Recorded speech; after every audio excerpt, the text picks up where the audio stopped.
going forward, how to classify newness and degree of innovation and what to focus on. This is really important. Is it a new to firm, first in the market, first in the world? Incremental means already there, or radical innovations. I was listening to a documentary. I find that there is a tablet is expected to come that you eat and it will sort the issue. A lot of research is going on. So such kind of medicines, once you will launch in the market, it's going to be a great success. And of course this is innovation, because you invent something. Invention is the one step behind the innovation. Innovation is top, but you invent and you put certain other things, it becomes your innovation. So what could be a new things? New product lines, completely new line extensions mean you are doing something and you say, why don't we do this one? That's going to help us in enhancing the product line. And core product revisions, sometimes you say our products that was designed 30 years before, now let's have a re-engineering of these stuff. And when we do consolidation mergers, this is also the same thinking, that old style of management, we are now going to bring a new style of management. Change to augmented products, repositioning means you first position it for low income guys, now you reposition it for premium luxuries. So you see the target markets, and this is not absolute, this is just a relative. If you see Nestle, if you see other FMCGs, in one country they are in profit, the other country they are in lesser profit. One country, one product, same product is giving high margins, and one country, the same product is giving them low margins, right? So you have to see on global level, you cannot just benchmark blindly without understanding the cultures and the regional density of population. Why a lot of people want to go to the Indian market or African market? Because entering in Indian market or African market means 20-30 outlets at one stop, from south to north. You have lot of cities. In one city, if you open an outlet, you need 30-40 cities. And if I am giving you a franchise and I am forcing you to buy 25% of the stock from me, we are talking about billions, right? Same for African countries, like a main distributor is going to buy, and within no time it's going to reach in South Africa, West Africa, or Kenya and Uganda, and all these countries this way. We even in Middle East we have set up, if we sign an agreement with some company, within 2 or 3 shipment time, it will be in 32 countries display like this, because this is the power of the region itself and connectivity with the other countries. So here we have to see what we are, regional and other aspects of innovation. Maybe you belong to a country where innovation does not exist. When you talk about innovation, people laugh at you and they say, what he is talking, show him to a doctor, he's crazy, right? There are some, people, because there are positive society, there are progressive societies, these are passive societies. So maybe you are not meant for that particular area, so you move to an area where is innovation. So there are innovation leaders and there are innovation followers and there are known followers. Accounts we know, like there is no value to give a CFO what is, IAS 16 or inventory calculation. This will be a revision, but that's not the purpose of being CFO. CFO, you are already hired based on your qualification. The man who has money, his ideology typically is, if he need a person for marketing, he will say, okay, hire someone for marketing. Why I should do marketing? This is not my job. Same for accounts. Now you are the big boss and you have qualified people from all over the world, right? And here now we have HR diversification as a mandatory. So I cannot hire all from one nationality, right? So in a room, we will have maybe 30 nationality guys working together, right? Maybe opposite of thoughts to each other, but in a blended atmosphere, reporting to one guy who don't know the technicalities. So first you take half an hour, 1 hour to explain what you are talking about, right? If it talks, it makes sense, then you will go to the higher level, right? So sometimes, most of the time, the bigger challenge CFOs are having, there is a mindset of investors, right? Which is sort of not flexible, adjustable, adaptable, right? So you are flexible, adjustable, adaptable because you have knowledge, right? Knowledge makes our minds more flexible, more adaptable, and it creates listening abilities, telling abilities. In leadership we have selling abilities, we have telling abilities, and we have listening abilities. And you might know already that the great person of the history are those who has listening abilities, right? Who has a capacity to listen people. The worst people of the world are those who just like to tell that this is I want, you say whatever, I don't care, I need this, right? So in that particular scenarios, we have to be a CFO who has more management, man-handling skills, or managing conflicts, managing working relations. These skills are really important because base skills are there. Base skills is okay. We have to uplift the concept of an accountant to a CFO who is going to build up a team with CEO, because CEO is talking about business, right? If he is not technically sound, it's very hard to be technically sound in terms of reporting. Even when we train accountants, we leave certain standards which does not apply on them. Like if someone is not in banking, IAS 32, 39, IFRS 7, 9, no need to teach him because he's not into derivative swapping options. If some banks don't have derivative departments, so you have to see according to your scenarios that what we are into. So in marketing principle, there is a very famous analysis, SWOT analysis, strength, weakness, opportunities and threats. And there is one called PEST, political, economical, social, technological, right? These are some factors that we should know how to apply. So he says identify opportunities and threats, customer need, react to the competitive environment, careful planning for the new products. And this is a typical 4P. In Philip Kotler book, he's a guru of marketing. And he said that there are 4 P's, if you want to be a very good marketing or marketing campaigner, you should see what is the price, what is the promotion, how you promote, what is the product features, and how you distribute as a placement. But there are writers, they are saying 7 P's. They have introduced more P's, and this is innovation. When you think out of the box, because what knowledge we study in books, this is already there, right? What we did, what newness we brought in our setup, how a human mind should process innovation. First of all, you invent something. It's not only like you're inventing a scientific formula or something.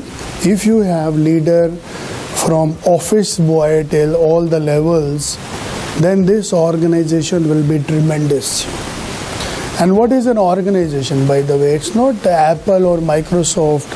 It's the people who work in Microsoft and Apple. Bill Gates, he's a dropout. But if you see his HR hiring policies, the best graduate of MIT and Harvard, They have an open door in Microsoft, right? He is himself is not that way educated, but he knows the importance of a great mind or a learned person. You know. So some people do tell, he is a school, I want to motivate you, knowledge is nothing, you know, you see this guy, that guy, Bill Gates, you know, the richest man in the world, school runner, you know, right? They will just tell you till here, you know. This is not enough, you know, because when he made Microsoft, he hired the guys, best guys from the world, you know. And you know, Harvard and MIT, these are the leaders in the world, recognized, because it's not easy to get yourself admitted in these schools, and they have a very high admission criterions, right? And the people, and not even admission criterions, I have been in Harvard a couple of times, they have a very stressed or you can say an effective case study based learning. You know, student is studying 24 hours almost, you know, if it is 2 years or 4 years. So, and not theoretical, you know, practical. You know. He did this, this is what. So once you come out, you have lot of innovation, lot of ideas, and you go to an organization which is open to you. Google is open, you know. Google guys, Facebook, Twitter, LinkedIn, the WhatsApp, these are the companies, they are looking for a talent, right? So when we are that talent and we match a right organization, then you become a market leader. Invent is the first, then it leads to innovation. So it says adoption of an innovation by similar firms are very important. That once you bring some technology, you can see a failure of Nokia. Nokia was a very famous mobile sellers. I remember in 90s when I used the first mobile, it was Nokia, right? And everyone talk about Nokia. Okay, this is one dimension. If still you go to Africa, the highest selling mobile still Nokia. Because they don't, first of all, internet is not fast and not available, very expensive. So they prefer still the same Nokia. They are the highest selling company in Africa. But in rest of the part, touch screen, you know, smartphone, Android application, they couldn't meet up the advancement of innovation. Sometimes you may be successful 1 year, 2 years, 3 years, but if you are not putting innovation, then again you will be in a terrible situation. Why we are telling this to a CFO? That, you know, because CFO is a guy who has the cash flows, who is responsible for budgeting, right? So when you make budgets, and you have no connection with the outer world, and you don't pose this point to your management, look, for me 5% formula is very easy to put, but what about the product enhancement, technological, you know, competitiveness, new inventions, what we are doing, right? There is someone finance background should give a challenge to the management about these ideas, because so far there is no trend to hire a chief innovation officer. I introduced this concept recently. I told like why we don't hire chief innovation officer. Why you are asking a CEO or CFO to be, you know, more innovative. Let's create a speciality and hire chief innovation officer. Not a bad idea actually. But still, you know, cost efficiency, who will be the right match, how we will identify there's no qualification, chartered, you know, innovation accountant or something like this, right? So, but still it's something that you will see 5 years, 10 years down the road, that it has to come, and there is no one can stop, you know, you will see. I'm telling you, because decision making, I live around the decision makers. If you put them in their mind, you know, sometime it start clicking and working. So for innovation, we need research. After research, we have to develop, and of course, we have to bring innovation in production. That's the core. In terms of green friendly, carbon is an issue in the world. Yeah, so there are a lot of issues, environmental, health, safety, that you have to brought it in your production. Some countries, you don't need to ask that are you interested to take ISO certification, are you certified this, because it is in their blood, You can say when they make company, they know that 1, 2, 3, 4 registrations, this is the core, Without that, I should not operate, And some countries are opposite, They will say, why I should take 1, 2, 3, 4? This is a burden, it's an expense. This is not good, right? So you have to see all these mindsets as well. But ideally, all production, marketing, research, development, this should have innovative phases. If we want to make anything beautiful, just makeup is not enough. In management style, you have to start the creative thinking process before the product has been even conceived. So start applying innovation at every step. Every product has some step: pre-planning, planning, commercialization, then testing, growth, market. So each level should have innovative testings that will make you sure that what you are selling or planning to sell is different and unique. Analytical planning, we have to identify what will be the best product design. 10 years before, when we want to go, it's very interesting, like if I want to go for a party, picnic, to the ground, to the parks. So I used to have a big radio, right? I have to carry this. I will listen songs, I have to take some cassettes. Plus, maybe the first phones were really big, this mobile set. Plus, I need a camera, that I will carry. So one camera, one, radio, one, you can see a mobile set, and certain other things I will take, Now I take a smartphone, right? Why smartphone reaches to this level that we call it a smartphone?